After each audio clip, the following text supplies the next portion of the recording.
Hello, my food mood friend. Welcome. I want to talk about flexitarian. Have you ever heard of flexitarian? But before I get started, I have someone who's helping me with all these videos, and over 90% of my people who are watching my videos are not subscribed or following me. So if you're one of these people, which you probably are, there's 90% chance that you are, and you want more of this and you want to keep watching, please go ahead and subscribe and follow. And while you're there, just hit that like button. It would really help me out. And everybody else who needs this help would help us all out. So please, thank you. Welcome. Here is your hostess and coach, Chandra Zas, helping people make food and mood changes doable without missing out. Go ahead, high five that like button, subscribe and share while you're there. So I was at a party, I don't know, about a month ago. I was at a birthday party, and we were talking about hummus in English, and we were talking about how amazing and great hummus is, and for some reason I asked the question, we started talking about vegetarianism, and I think he asked me if I was a vegetarian or something like this, and then he brought up the word, he said, I'm a flexitarian, and I laughed out loud. I was like, what is that? And I thought he made it up. I thought he was joking. Hello, my friend. How are you? I'm in the Dead Sea, floating in the water. Go ahead and like and share and follow so we can keep in touch.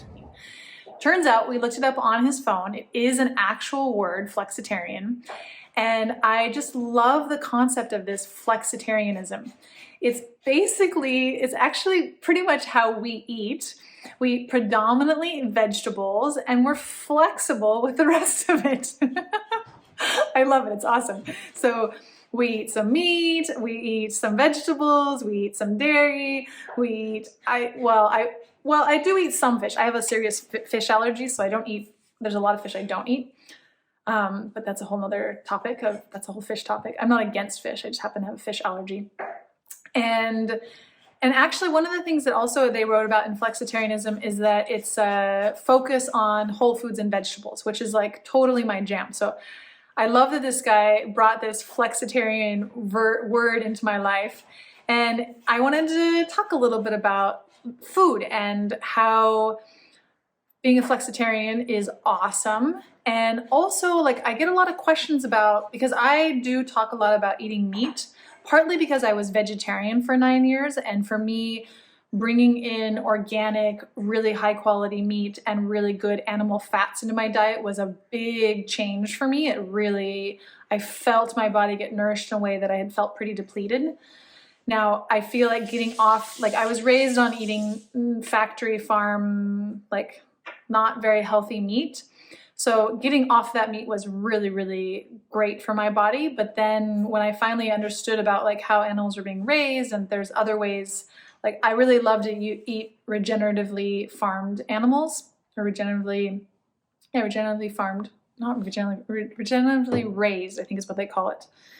There's a way that animals can live really healthy lives that really benefit our own health. So finding a really good source of meat, I think, is really important. I also think it's really important to make sure that animals are having good lives. My first moment of my first playing with and experimenting with vegetarianism was because of a friend of mine who was very into animal rights, and she dared me to be vegan, which meant that I basically ate fruits and vegetables because there was no such thing as vegan more than 20 years ago. Wow, I can't believe how old I am. It's almost my birthday.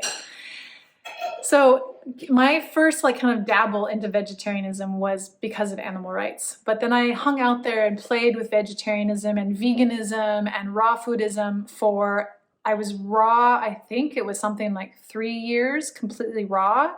And I was vegan for 9 years, which vegan is basically the extreme form of vegetarianism. So I did almost a decade of some pretty serious eating without animals. Any animal products. And I think it was a really, really useful time in my food journey. And I do work with people. I get questions sometimes, people asking me well, you talk a lot about meat, so do you work with people who are vegetarian or vegan? I totally do. I think that listening to where you're at and listening to where your body is and optimizing that space. It's something I'm really, really comfortable and really, really good at, is like working with wherever you're at. So if you're vegan or vegetarian, I can totally work with you in optimizing your food preferences and how your body's working. Well, another thing I really want to touch on is that different bodies need different things. Like some bodies do really well on vegetarian. Some bodies really need less meat. In fact, my partner is my man is one of these guys. He really does better with less red meat. I personally do really well with red meat. I love red meat. My body craves it. I am energized and happy when I eat red meat. I need more red meat than he does. There's a eat for your blood type diet theory that talks about that different blood types do better with eating different types of diets. So I'm a blood type O, and I do find that I'm better with red meat. And I have seen, I love talking to people about what they're eating and how they're feeling and what their energy levels are like and what they've tried. I love, love, love talking this. And over the years, I've talked to a lot of people about, especially vegetarians. Whenever I hear someone's a vegetarian, I'm always really curious to know which blood type they are.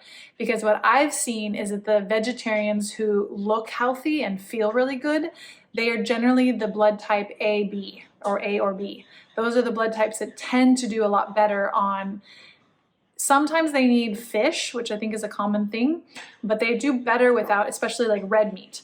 So yes to flexitarian, yes to vegetarian, yes to whatever, so I love this concept of own body expert, to be your own body expert, to step into owning our own health and listening to our body and making choices and in response to what we feel and think and experiment with what is really best for ourselves.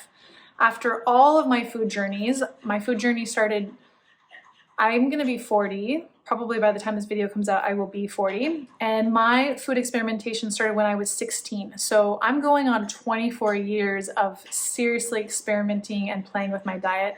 At the moment, I'm in this flexitarian place where I'm using intermittent fasting. I'm eating a lot of vegetables. I think that eating a lot of vegetables is key to really feeling good. Unless your gut is in a really bad place, then maybe a lot of vegetables are not the best thing for you in your repair phase. But in general, most people feel way better and have a lot more health if they eat more vegetables. So I eat a lot of vegetables. I love vegetables. I eat a lot of really good oils. I eat meats occasionally. I eat eggs. I eat a little bit of dairy, not a whole lot of dairy. When I do dairy, I do raw dairy, unpasteurized. It's really the most optimal form for our body. If you really love dairy, then that's the dairy to go for. And listen to your body. What kind of diet do you think is going to serve you best? Which kind of foods, which kind of combinations?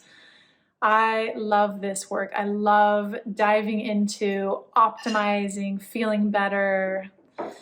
Yeah. All right, my food mood friends.